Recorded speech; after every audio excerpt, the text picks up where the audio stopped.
MDOT presents the Extra Mile Podcast. Welcome into another edition of the Extra Mile Podcast presented by the Mississippi Department of Transportation.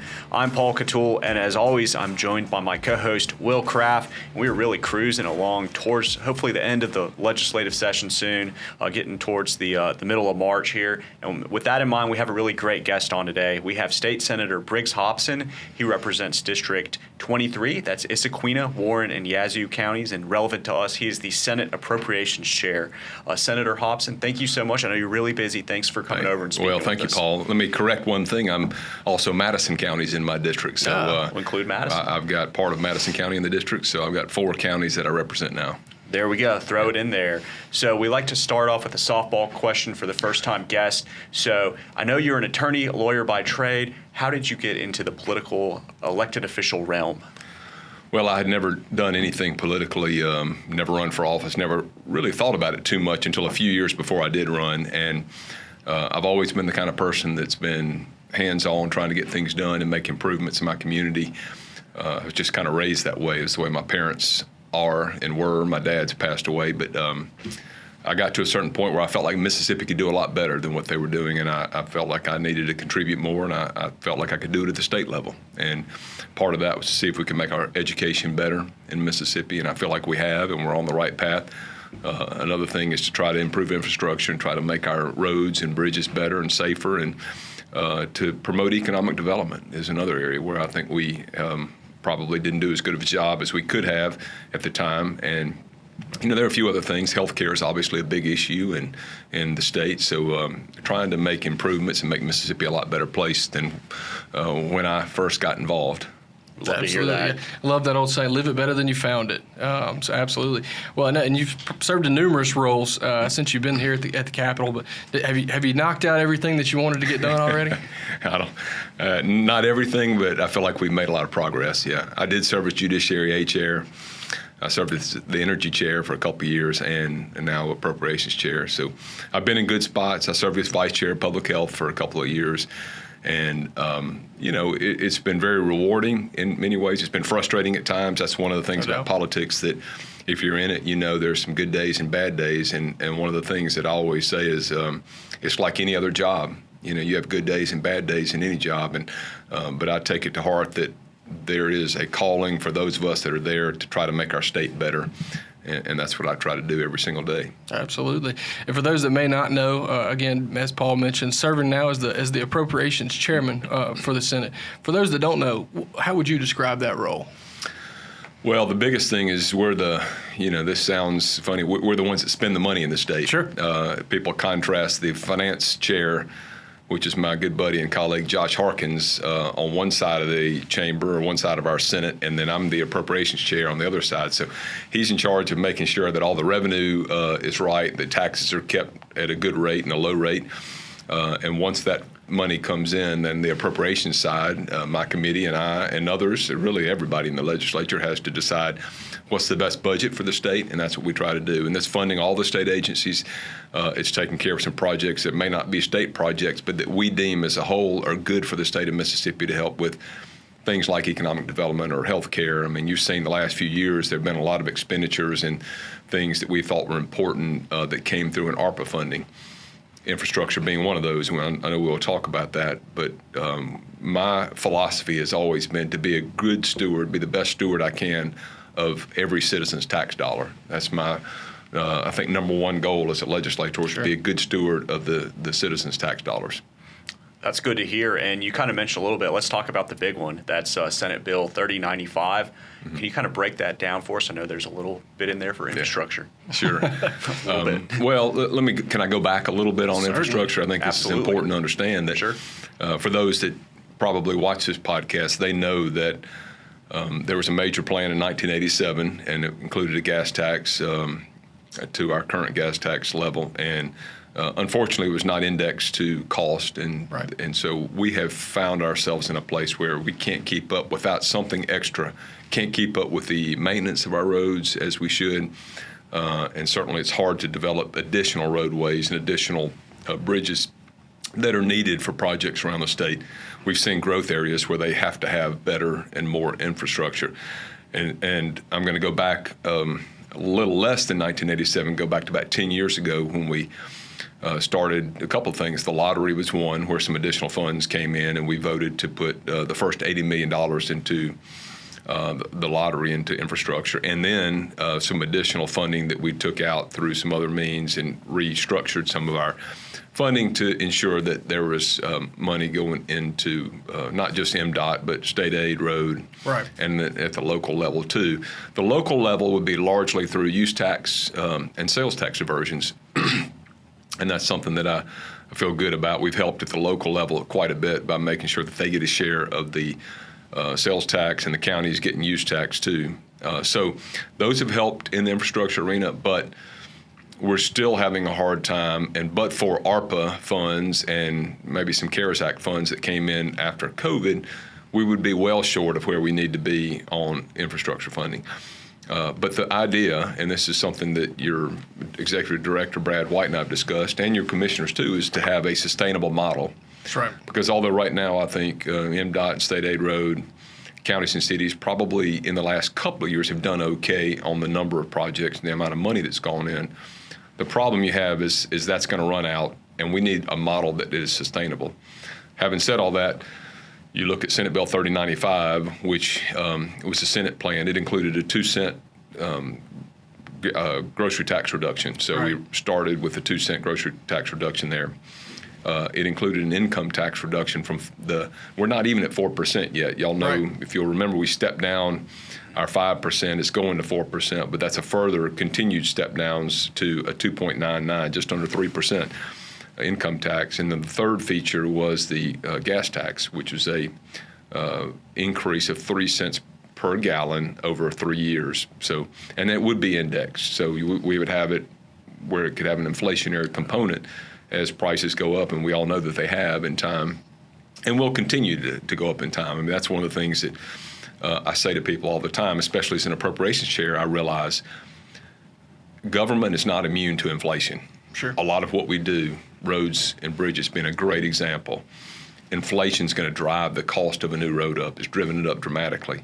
Same with many other agencies, public safety. They have to have highway patrol cars and Capitol Police cars, and they have to have bulletproof vests and weapons and clothing, all these things. In a lot of our agencies, corrections where they have to have meals for employees, all of that costs more money than it cost 10, 15, 20 years ago. That's just the nature of the economy. It's going to always continue to inch up. It'll have downturns at times, but it'll bounce back up.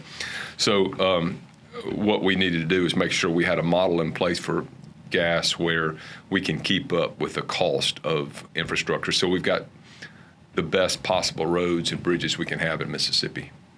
That's a good thing. And I know the three of us are kind of in it, but those road projects, they're pricey. So it takes money to complete those for sure. Really does. And, one of the great things I've said to people about the road and bridge work is that's one of our best employers in the state too. It's a double benefit Sure. for Mississippi. Right. Not only are you improving the pathways from home to work and from business to business and from home to school and all the places that you go, but you're also you're employing a lot of people. There are a lot of people that are employed through the road building industry. So you're keeping those people employed and keeping those dollars circulating through the economy.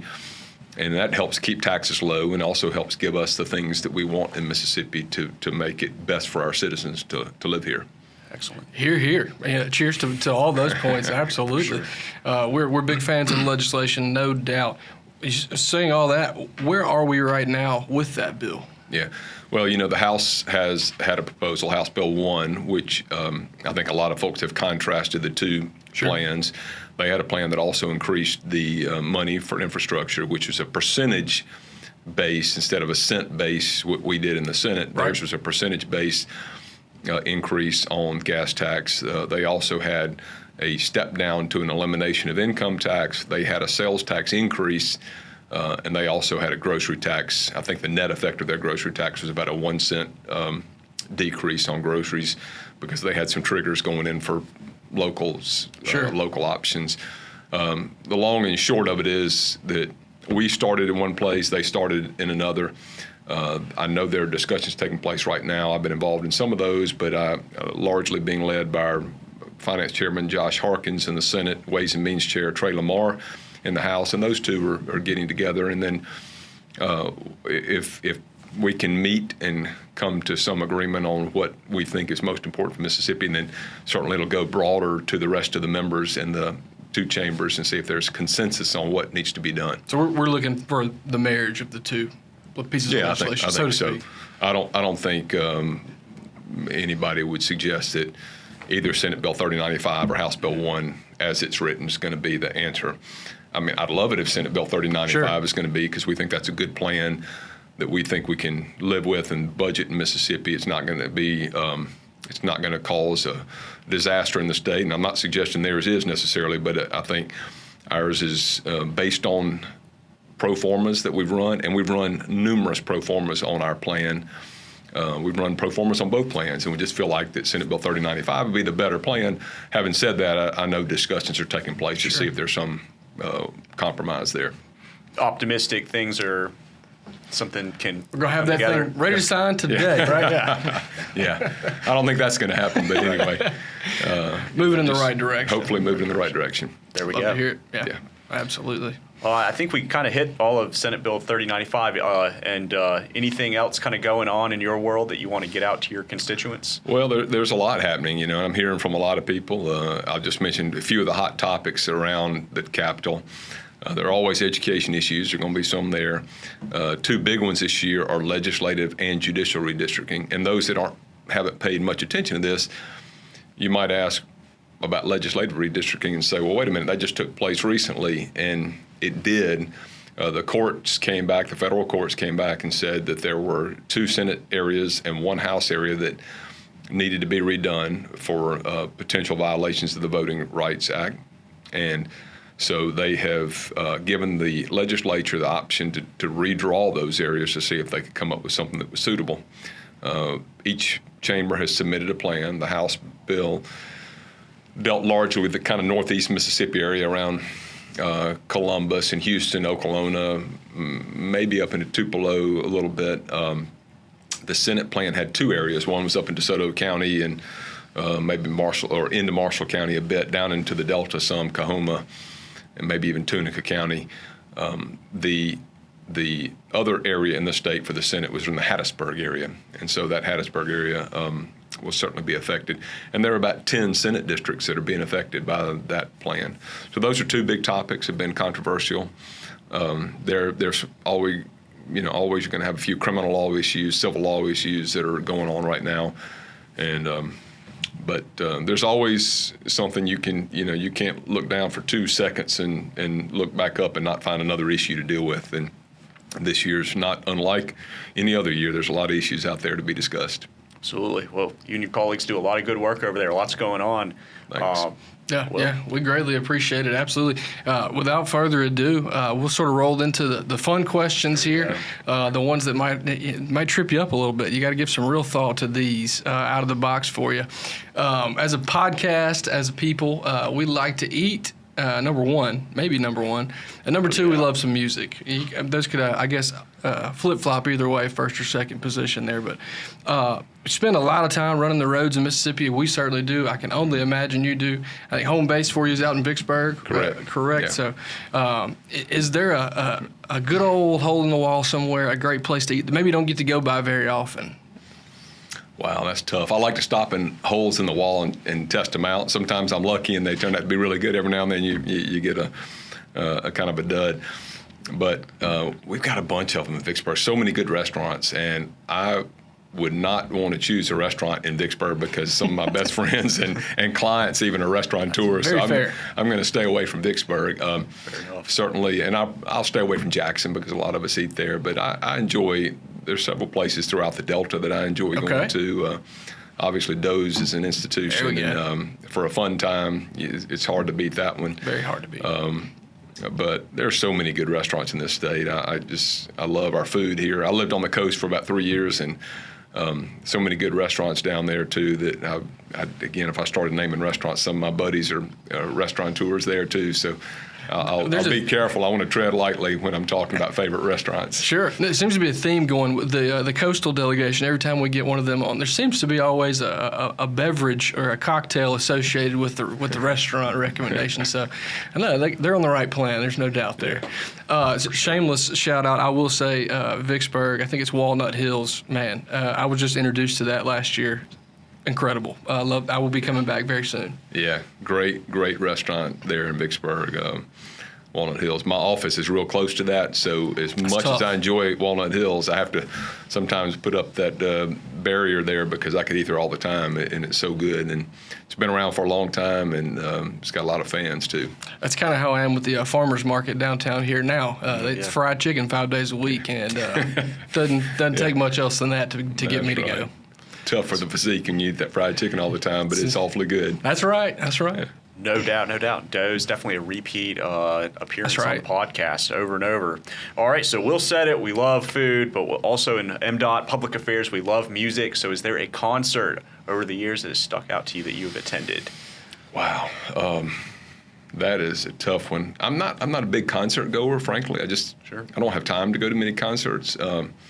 The last one that I went to, I'll tell you, will show you how long it's been, and it was a great one. It was Elton John here at the Mississippi Coliseum. Whoa. Yeah. He was here about 10 or 12 years ago, and my wife and I went to that and had a great time. I don't know Very if I knew good. that. And the music was fabulous. And, I don't know how old Elton John is at the time. He had to be in his 60s, but music was like he was 25 or 30. I mean, he sounded fantastic.